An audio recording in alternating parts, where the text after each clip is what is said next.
कि ममता बनर्जी ने कोई काम नहीं किया, तो इसके जिम्मेदार ममता बनर्जी नहीं है।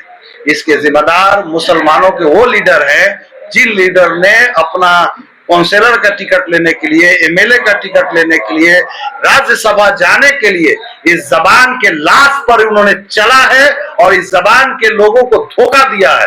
जो शख्स अपनी मां को धोखा देगा वो दुनिया में कभी तरक्की नहीं कर सकता है।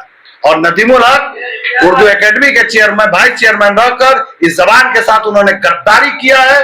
इसलिए मैं कह सकता हूं कि जो उर्दू का आदमी नहीं था, उनको कोई हक नहीं था कि उर्दू वाइस चेयरमैन के कुर्सी पर बैठ सकते थे। अब पश्चिम बंगाल में अल्पसंख्यक भाषाओं के अधिकारों की लड़ाई तेज। हिंदी उर्दू अकादमी ने किया बड़े आंदोलन का ऐलान। पश्चिम बंगाल में हिंदी, उर्दू, नेपाली, संथाली, पंजाबी और ओडिया जैसी भाषाओं के अधिकारों को लेकर एक नई पहल शुरू हुई है। हिंदी उर्दू अकादमी ने घोषणा की है कि वह राज्य में अल्पसंख्यक भाषाओं को उनका संवैधानिक और वैधानिक अधिकार दिलाने के लिए संगठित अभियान चलाएगी। इसी उद्देश्य से कोलकाता में एक महत्वपूर्ण विचार विमर्श बैठक आयोजित की गई, जिसमें राज्य के विभिन्न जिलों से आए साहित्यकारों, कवियों, पत्रकारों, शिक्षकों, बुद्धिजीवियों और विभिन्न भाषाओं के प्रतिनिधियों ने भाग लिया। बैठक में वक्ताओं ने कहा कि पिछले 15 वर्षों के दौरान पश्चिम बंगाल में अल्पसंख्यक भाषाओं के साथ सबसे अधिक उपेक्षा हुई है। कई भाषाओं को दूसरी राजभाषा का दर्जा मिलने के बावजूद शिक्षा, प्रशासन और सरकारी कामकाज में उनका प्रभावी उपयोग आज भी सुनिश्चित नहीं हो पाया। हिंदी उर्दू अकादमी के संस्थापक और उर्दू नेता शमीम अहमद ने अपने संबोधन में कहा कि हिंदी और उर्दू को एक दूसरे के खिलाफ खड़ा करने की परंपरा अंग्रेजों के दौर में शुरू हुई थी, जबकि दोनों भाषाएं एक साझा सांस्कृतिक और भाषाई विरासत की प्रतिनिधि है। उन्होंने कहा कि दोनों भाषाओं की लिपि अलग हो सकती है, लेकिन उनकी बोलचाल, संस्कृति और साहित्यिक परंपरा एक दूसरे से गहराई से जुड़ी हुई है। शमीम अहमद ने चिंता जताते हुए कहा कि आज हिंदी और उर्दू दोनों भाषाओं के पाठकों की संख्या लगातार कम हो रही है। ऐसे में मतभेद बढ़ाने की बजाय साझा विरासत को बचाने और नई पीढ़ी को अपनी मातृभाषा से जोड़ने की आवश्यकता है। उन्होंने यह भी कहा कि उर्दू की सेवा केवल मुस्लिम समाज ने ही नहीं बल्कि अनेक गैर मुस्लिम हस्तियों ने भी इस भाषा के संरक्षण में महत्वपूर्ण योगदान दिया। उन्होंने पंडित नारायण दत्ता का उदाहरण देते हुए कहा कि उन्होंने उर्दू के संरक्षण के लिए भूख हड़ताल तक की थी। शमीम अहमद ने वेस्ट बंगाल उर्दू अकेडमी के पूर्व वाइस चेयरमैन नदीमुल हक पर भी तीखे हमले किए और यहाँ तक कि कहा कि वो उर्दू के आदमी नहीं है, उनका उर्दू जुबान के साथ कोई नाता नहीं, मगर फिर भी उन्होंने उर्दू जुबान के नाम पर लूट मचवाया। उर्दू अकेडमी के माध्यम से बैठक में दूसरी राजभाषा का दर्जा प्राप्त भाषाओं के प्रभावी क्रियान्वयन, मातृभाषा में शिक्षा को बढ़ावा देने और विभिन्न भाषाओं के बीच साहित्यिक और सांस्कृतिक संबंध मजबूत करने पर विस्तार से चर्चा की गई। प्रतिभागियों ने नियमित रूप से सेमिनार, मुशायरे, कार्यशालाएं और साहित्यिक कार्यक्रम आयोजित करने का सुझाव दिया। इस अवसर पर हिंदी उर्दू अकादमी के राष्ट्रीय महासचिव ने पश्चिम बंगाल इकाई के गठन की घोषणा करते हुए कहा कि इसके माध्यम से राज्य भर के साहित्यकारों, कवियों, शिक्षकों, पत्रकारों और युवा लेखकों को एक मंच पर लाया जाएगा। साथ ही मातृभाषा के प्रति नई पीढ़ी में जागरूकता बढ़ाने और विभिन्न भाषाओं के बीच सांस्कृतिक और साहित्यिक संबंधों को मजबूत करने के लिए लगातार कार्यक्रम आयोजित किए जाएंगे। बैठक के अंत में सभी प्रतिभागियों ने संकल्प लिया कि पश्चिम बंगाल में अल्पसंख्यक भाषाओं के संवैधानिक, शैक्षणिक और सांस्कृतिक अधिकारों की रक्षा के लिए संयुक्त रूप से संघर्ष जारी रखा जाएगा। 14 साल बाद जनाब वकील साहब और जनाब फारूक साहब के मेहनत और कोशिशों का ये नतीजा था कि आज ये प्रोग्राम कामयाब हुआ और 14 साल के बाद आज मेरा वनवास खत्म हुआ जी। 14 साल जो मैं अपने घरों के बाहर एक बड़ा ताला लगाया था और अपने आप को खामोशी इख्तियार कर चुके थे, ये अकील साहब और फारूक साहब का मेहनत है कि इन्होंने मेरे घरों का ताला को तोड़ दिया, खोला नहीं। और इन्होंने कहा और इनके कहने पर फिर से मैंने एक तहरीक का आगाज आज से शुरुआत हो गई। ये तहरीक किसी जात, किसी धर्म, किसी मजहब के ऊपर नहीं है। ये तहरीक खालिस जबान की बुनियाद पर, वो जबान जो हिंदुस्तान की तहजीब और उसकी पहचान और उसकी सकाफत है, हिंदी और उर्दू। और आज के प्रोग्राम में जो वकील साहब ने जो मेहनत किया, उनके बुलाने पर मैंने किसी को दावत भी नहीं दिया था। वकील साहब की तरफ से मैं एक मेहमान की हैसियत आज बैठा और फारूक साहब इन लोगों ने मिल के आज हिंदी, उर्दू के तमाम अदीब और शायर और जो स्कॉलर हैं आज इकट्ठे हुए। ये हिंदुस्तान की गंगा जमुनी जिसको तहजीब हम लोग बोलते हैं, आज के प्रोग्राम में ये लगा कि आज भी जबान के बुनियाद पर हम इकट्ठे हैं, बटे नहीं हैं। तो जो बंगाल के असेंबली में याद होगा 2011 में उर्दू की तहरीक चली और बिल पास हुआ जिसमें हिंदी, उर्दू, संथाली, नेपाली और पंजाबी इस तरह के जबानों को असेंबली में बिल पास हुआ। मगर इससे पहले वाली जो सरकार थी उस सरकार ने बिल तो पास किया मेरे दबाव पर, तहरीक पर, मगर उसने लागू नहीं किया। बदकिस्मती ये रही कि जो उर्दू एकेडमी के जो वाइस चेयरमैन बने थे उन्होंने भी इस पर कोई कोशिश नहीं किया कि इसको नफाज किया जाए और उर्दू को उसका हक मिल सके। इन लोगों ने सिर्फ पल पल दिल के पास सुनाने के बजाय और तबला बजवाने के अलावा इस जबान के लिए कोई काम नहीं किया। तो और हम भी खामोश थे, मगर नई सरकार आई है और सरकार चाहे जिसकी भी हो, हमें उम्मीद है और आशा है नई सरकार से कि बंगाल की जो अक़लियती जबान है उस जबान की फरोग और उसके लिए सरकार जरूर काम करेगी।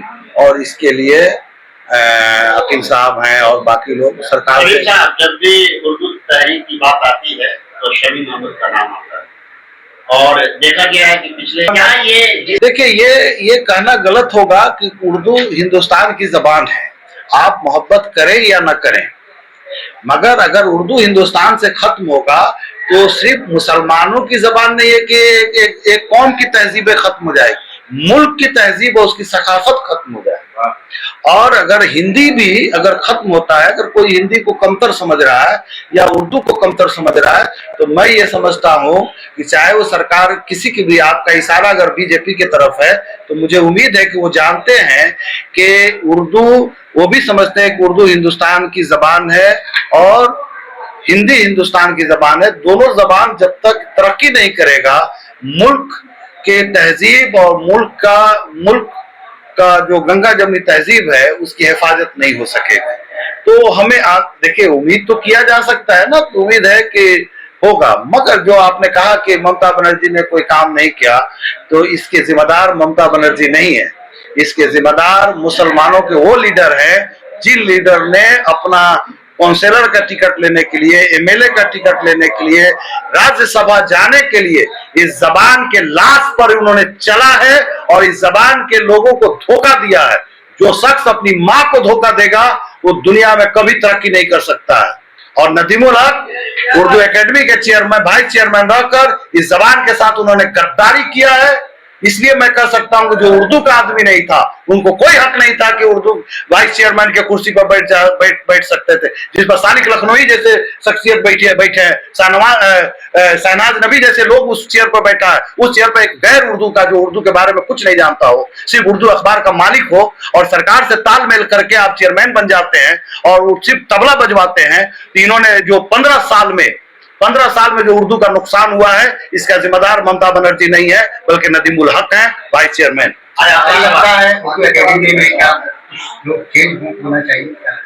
बिल्कुल, जिन लोगों को इन्होंने लाया था, आप सोच सकते हैं, प्रमोटर, बिल्डिंग बनाने वाला जो उर्दू के बारे में कुछ नहीं जानता है, उनको उर्दू एकेडमी में नहीं लिया।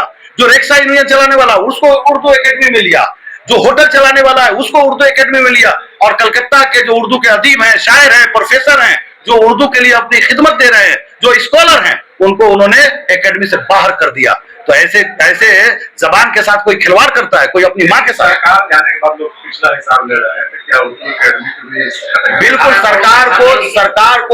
सरकार को एकेडमी के जांच होनी चाहिए कि उसके 18 करोड़ रुपया जो साल का होता है उस पैसे का इस्तेमाल कहाँ हुआ है, और वाइस चेयरमैन को इसका हिसाब देना चाहिए। करेंगे इसको लेकर? बिल्कुल करेंगे, हम तो सरकार को लिख कर देंगे। पिछले साल सभी सब ऐसा नहीं हुआ कि वो साहब, ये तो एक साल का नहीं है, हर साल किताब के नाम पर, किताब मेले के नाम पर ये सिर्फ पैसे का लूटमार होता है, सिर्फ पैसे का लूटमार। कोई किताब मेले से किसी को कोई फायदा नहीं होता। आप गली में किताब का मेला लगाते हैं, पैसा दे के 500-500 रुपया दे के बच्चों को बुलाते हैं किताब खरीदने के लिए, आपके पास आदमी तक नहीं आता है किताब मेले में, आप उसका कोई आपने कोई ऐसा इलाका में कोई प्रोग्राम, अरे आप जाहिलों की टीम रखेंगे, आप अदीबों का टीम रखेंगे, शायरों का टीम रखेंगे, इनके शायर अदीब के हर हलके में इनके लोग हैं, ये वहां पे प्रचार करेंगे। मगर एक होटल चलाने वाला आदमी क्या अदब की बात करेगा? सवाल ये है तो उन दिनों आप लोगों ने तहरीक क्यों की? देखिए, मैं तो पहले ही कह दिया हूं कि 12 साल 18-14 साल तक मैं अपने दरवाजे पे ताला लगाया था, मैं चाहता ही नहीं था इस मौजू पे बात करना। सब बर्बाद हो गया तो अब क्या होगा?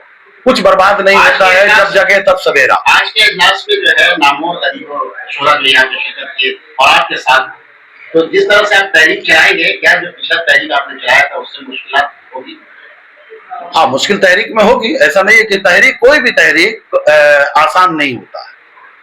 सर, मगरबी बंगाल उर्दू अकेडमी को तो एक वक्त पे फंड मिलता था, आप लोग को ऐसा उम्मीद है कि आने वाले दिनों में आपने जो अदारा काम किया है यहाँ पे हिंदी उर्दू अकेडमी के नाम से, उसे भी फंड मुहैया कराया जाए, ऐसा कुछ? देखिए, हमारी अदारा जो है वो तो गैर सरकारी अदारा है, मगर उर्दू एकेडमी का जो फंड है, हमें सरकार से और माइनॉरिटी मिनिस्टर से और यहाँ के मुख्यमंत्री से हमें आशा है कि वो जरूर इस पर गौर करेंगे और जैसा चल रहा था इस अदारे को, हिंदी ये बंगाल की उर्दू एकेडमी या माइनॉरिटी फाइनेंस हो या वक्फ की प्रॉपर्टी हो, वक्फ बोर्ड हो, ये तमाम जो मुसलमानों के जो इदारे हैं जो है उस पर वो काम जरूर करेंगे। अभी कौन चेहरे आपको लगता है कि उर्दू अकेडमी में काम करेंगे? आपकी निगाहों में कोई चेहरे हैं? चेहरा यहीं बैठे हुए हैं और बहुत सारे चेहरे हैं। अकील साहब है, इनसे ये बड़े अच्छे शायर हैं, डॉक्टर हैं, PhD डॉक्टर हैं, बहुत अच्छे सहाफी हैं, ऐसे बहुत लोग हैं। आप चेहरे देखिए, होता क्या है कि नियत अगर साफ हो ना, अगर हमें नियत नहीं है कि उस कुर्सी पर मैं उर्दू की तहरीक चला सकता हूँ, मगर मुझे कहा जाए कि सरकार से मेरी बहुत अच्छी रिश्ते हो जाए, कहे कि नहीं सलीम साहब आप उर्दू एकेडमी के चेयरमैन बन जाइए, अगर हम बनते हैं तो अपनी जबान पे जुल्म करेंगे ना, इसलिए कि हम उस काबिल नहीं हैं। हम कैसे बन सकते हैं? हम सड़कों पे तहरीक चला सकते हैं। बनने वाले लोग ऐसे लोग हैं जो उस कुर्सी की मर्यादा है, उस कुर्सी का एक मुकाम है, उस कुर्सी पर बैठकर उर्दू अदब का काम करना हमारे बस का बात नहीं है। तो कुछ लोग वहदे के लिए हम अपनी जबान को तो खत्म नहीं कर सकते, अपने जबान के साथ जुल्म नहीं कर सकते। उर्दू अदब से जो मोहब्बत रखने वाले हैं उनको क्या पैगाम देंगे और क्या अपील करना चाहेंगे? देखिए, मैं तो उर्दू हिंदी दोनों से कहूंगा कि हम लोग हिंदुस्तान के एक मुश्तरका तहजीब हैं और हम लोगों को आपस में मिलकर अपनी जबान की तहफ़्फ़ुज़ करना चाहिए। अगर हिंदी के साथ कहीं कुछ हो रहा है तो उर्दू के लोग भी उनके साथ खड़े हो जाएं, और उर्दू के साथ कहीं हो रहा है कुछ, अगर कहीं ज्यादती हो रही है, कहीं कुछ हो रहा है, तो हिंदी के लोगों को भी उर्दू वालों के साथ खड़ा हो जाना चाहिए, इसलिए कि दोनों सगी बहनें हैं। मैं कहता हूँ उर्दू मेरी माँ है, हिंदी हमारी मौसी है, और दोनों की तहरीक हम चलाएंगे और दोनों के लिए काम करेंगे। देखिए, ये तो एक साजिश है, ये एक साजिश है कि उर्दू के सरों पे एक नकली टोपी डाल दिया गया, नकली दाढ़ी लगा दिया गया और कह दिया गया उर्दू मुसलमान की जबान है। मगर ये गोपी चंद नारद से लेके बड़े बड़े स्कॉलर जो हुए हैं वो हिंदू हैं, पंडित हैं। ये भी हकीकत है कि जब इलेक्शन आता है तो जिस तरह से हमको जो है, भाई इससे बड़ी बात क्या हो सकता है कि जब नारायण पांडे उर्दू के लिए कानपुर में 7 दिन भूख हड़ताल पर बैठे और वहीं उनकी मौत हो गई, तो नारायण पांडे जो उर्दू के लिए शहादत देने वाला आदमी कैसे हो सकता है उर्दू मुसलमानों की जबान? अब रहा कि कुछ लोगों का एक मिशन है, कुछ लोग कहते हैं, वो कहते रहेंगे, मगर मेरा काम है कि अपने हिस्से का एक चिराग जलाना। तो आज अकील साहब, फारूक साहब और तमाम लोग जो हैं अपने हिस्से का एक चिराग जलाए हैं। हम उर्दू वालों, बंगाल को उर्दू वालों से अपील करेंगे, उर्दू हिंदी दोनों लोगों से अपील करेंगे कि इन लोगों के हाथों को मजबूत करें और उर्दू अदब पर काम करें।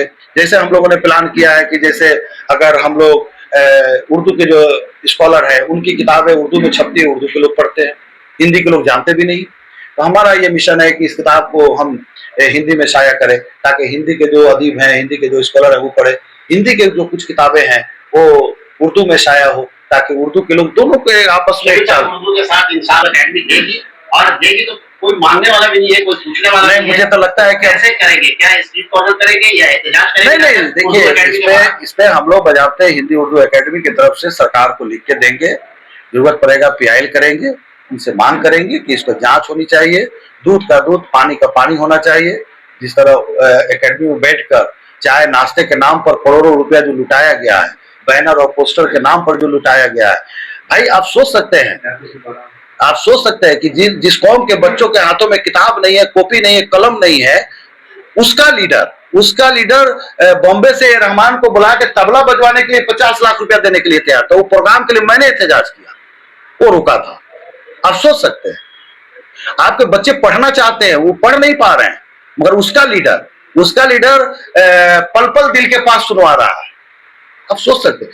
मैं कह सकता हूं कि 2000 उसके बाद जो है, हम तो कह सकते हैं कि एक साहब जो है पूरे शहर को तबले पे नचवाना चाहते थे, और 10-12 साल उन्होंने तबले पर पूरे कौम को नचवाया।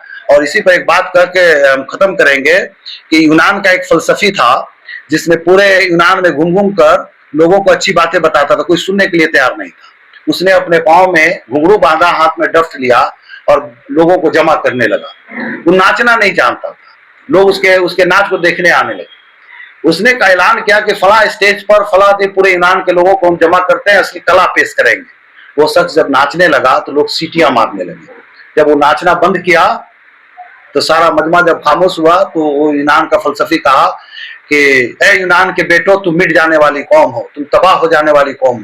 जो कौम नाच गाने, कव्वाली और मुशायरे को अपनी ताकत को सर्फ कर दे, वो कौम दुनिया के नक्शे से मिट जाती है। और ये साहब ने बंगाल में 10-12 साल में इन्होंने यही काम किया, हिंदुस्तान के बंगाल के लोगों को तबले पे नचवाया। एजुकेशन पे काम करना चाहिए, बच्चों को ये इस पर काम करने के बजाय इन्होंने तबले के ताल पे लोगों को नचवाया और नाच गाने पे मशरूफ कर दिया। आज की मीटिंग हिंदी उर्दू एकेडमी की मीटिंग थी, और इस तंजीम की रियासती कमेटी की तश्कील के ताल्लुक से आज यह मीटिंग मुनक़िद हुई 40 नंबर मैक्लोड स्ट्रीट में, जिसमें उर्दू और हिंदी के शोरा उदबा और दानिश्वरों की एक कसीर तादाद यहाँ जमा हुई। में एक अहम मकसद था कि यहाँ मगरब बंगाल में रियासती शाख इस कमेटी की उसकी तश्कील हो, और उर्दू अदब में जो उर्दू अदब तख्लीक हो रहा है, तो ये अदब दूसरी जबान यानी हिंदी में कैसे मुंतकिल हो, हिंदी के शोरा उदबा दानिश्वर कैसे पढ़े हमारे अदीब को, हमारे शोरा को, और इसी तरह से हिंदी में जो अदब तख्लीक हो रहा है वो हम उर्दू वाले कैसे उसको पढ़ें, कैसे हम उससे इस्तेफादा करें। ये एक अहम मकसद होगा। इस मकसद के तहत उर्दू की किताब हिंदी में और हिंदी किताब उर्दू में मुंतकिल होगी। तैयारी के लिए उर्दू जबान मगरब बंगाल में मसाइल से घिरी हुई जबान है, एक दो मसला नहीं है, कई एक मसाइल साथ में है। खास करके जो स्कूल के मसाइल हैं, उर्दू मीडियम स्कूल के बहुत सारे मसाइल हैं। जो लोग इस सब्जेक्ट को जानते हैं, इस मौजू को जानते हैं, वो जानते हैं कि क्या क्या मसाइल से उर्दू घिरी हुई है। और यहाँ उर्दू के फरोग के ताल्लुक से, हिंदी के फरोग के ताल्लुक से हम सब इस कमेटी के बैनर से काम करेंगे, इसलिए हम लोग यहाँ जमा हुए हैं। ये मगरब बंगाल उर्दू एकेडमी है, वो अपने तौर पे काम कर रही है। कहाँ तक कामयाब है, नहीं कामयाब है, ये उर्दू वाले जानते हैं, इस पर कुछ ज्यादा रोशनी डालने की जरूरत नहीं है। लेकिन सबको काम करने का हक है। यहाँ उर्दू के उदबा और शोरा, हिंदी के उदबा शोरा यहाँ जमा हो गए इस काम के लिए, इस काज के लिए। आपने सवाल किया कि जो लोग हिंदी मीडियम में पढ़ रहे हैं वो उर्दू से या अंग्रेजी में पढ़ रहे हैं, उर्दू से दूर हो रहे हैं। जब आप गार्जियन इंग्लिश अंग्रेजी मीडियम में बच्चे को देंगे तो उनसे तवक्को कैसे रख रहे हैं कि आप उर्दू के लिए काम करेंगे? वो बोले बात बताएं। यही तो गलत फहमी बनी है ना कि उर्दू मीडियम में अच्छे स्टूडेंट्स नहीं होते हैं या कामयाबी नहीं। ये बहुत बड़ी गलत फहमी है, ठीक है। आप स्टूडेंट्स आप बताएंगे, इस वक्त मगरब बंगाल में उर्दू मीडियम से तालीम हासिल करने वाले बहुत सारे बड़े बड़े IAS और IPS और WBC ऑफिसर हैं, मौजूद हैं, जो आप मिसाल के तौर पर पेश कर सकते हैं। शर्त यह है कि आपके बच्चों में वो सलाहियत होनी चाहिए। और आपने उर्दू वाले ने खुद उर्दू को दफन किया है। और एक बात याद रखिएगा कि दुनिया की कोई भी जबान सरकारी मुराद और खैरात पे जिंदा नहीं रह सकती है। जबान सिर्फ उसके बोलने वाले से, उसके मोहब्बत करने वाले से, उसके काम करने वाले से जिंदा रहती है। और पूछे मैसेज ये देंगे उर्दू और हिंदी के ताल्लुक से, हिंदी वाले उर्दू वाले सब सामने आएंगे। हम लोग मिलजुल कर काम करें, हिंदी वाले उर्दू वाले मिलजुल के काम करेंगे। और इससे मोहब्बत भी बढ़ेगी और जबान को भी फरोग मिलेगा। आज का प्रोग्राम काफ़ी हद तक मैं कहूँगी कि कामयाब रहा।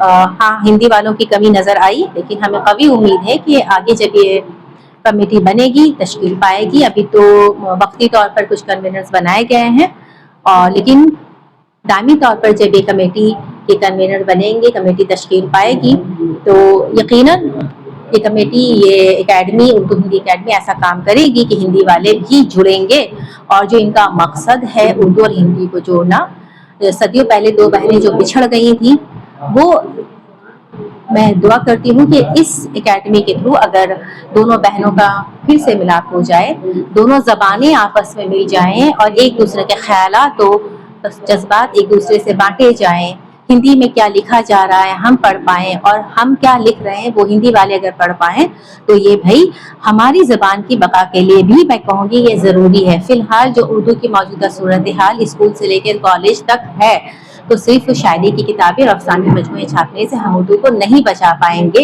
हमें बचाने के लिए, उर्दू की ज़बान की बका के लिए हमें दूसरी ज़बानों से इस्तेफादा करना ही होगा, सीखना होगा, और हमें अपने उर्दू के दायरे को वसी करना होगा। जैसा कि आज आपने देखा, इसका एक इकाई का क़याम अमल में आया है सूबाई सतह पर, बंगाल की सतह पर, और इसका हेड ऑफिस जो है वो दिल्ली में है। ये एक नॉन गवर्नमेंटल ऑर्गेनाइजेशन है। इसका बुनियादी मकसद है हिंदी उर्दू दोनों ज़बानों में काम करना। जो हिंदी जानते हैं उनको उर्दू से वाकिफ़ कराना, उनको उर्दू स्क्रिप्ट सिखाना और उनके दरमियान अपनी बात को पहुंचाना।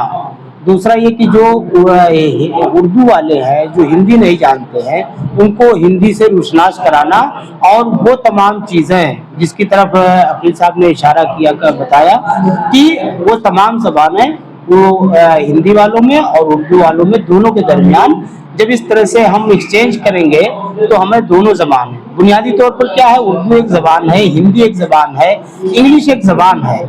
तो ज़बान कोई भी हो, जब ज़बान के बोलने वाले उस पर काम करेंगे, अपनी ज़बान में गुफ्तगू करेंगे, अपनी ज़बान में पूरा काम करेंगे, तो दूसरा उससे सुन करके, हमारा जो 4 मीडियम होता है, हम बच्चों को जो पढ़ाते हैं, सुनने की सलाहियत हमारे अंदर, तो यहाँ पे तकरीबन जितने बोलने वाले होते हैं वो उर्दू बोलते हैं, लेकिन उसे हम हिंदी भाषी कहते हैं। ज़्यादातर अल्फाज होते हैं वो उर्दू के होते हैं। मीडिया की ज़बान में हो या दूसरी ज़बान में, या फिल्मों में जो इस्तेमाल की जाती है वो सब उर्दू इस्तेमाल की जाती है, तो उसको हम हिंदी कहते हैं, जबकि वो असल हिंदुस्तानी ज़बान बोलते हैं। यानी एक कहा जाता है कि जहाँ पे ये समझ में आता है कि जहाँ तक हमको समझ में आता है तो हम कहते हैं हिंदी बोलते हैं, और जब जहाँ समझ में नहीं आने लगता है तो कहते हैं कि ये उर्दू बोल रहा है। तो ये जो खालिसपन था, जिसमें अरबी फारसी के अल्फाज ज़्यादा हम आमेजिश कर लेते हैं और सामने वाला जो हमारा कम्युनिकेशन गैप हो जाता है, तो इस एकेडमी, हिंदी उर्दू एकेडमी के तहत हमारा जो ये अगला काम होगा इंशाल्लाह, वो दोनों ज़बानों के दरमियान जो हिंदुस्तानी ज़बान है, जो आम बोलचाल की ज़बान है, उसमें उस चीज़ को एक दूसरे तक पहुँचाना और उसका फ़रोग़ देना, ये इसका बुनियादी मकसद है। बंगाल में जो माइनॉरिटीज लैंग्वेज है, इसमें संथाली, उड़िया, पंजाबी, गुरमुखी वगैरह आ रही है, उनको भी हम लोग शामिल करेंगे। Test test test, hello test, Urdu Hindi test test test, मतनाज़ गुफ्तगू हम नहीं कर पाएंगे। जो है मुश्तरका इजलास हुआ, हिंदी और उर्दू ज़बान का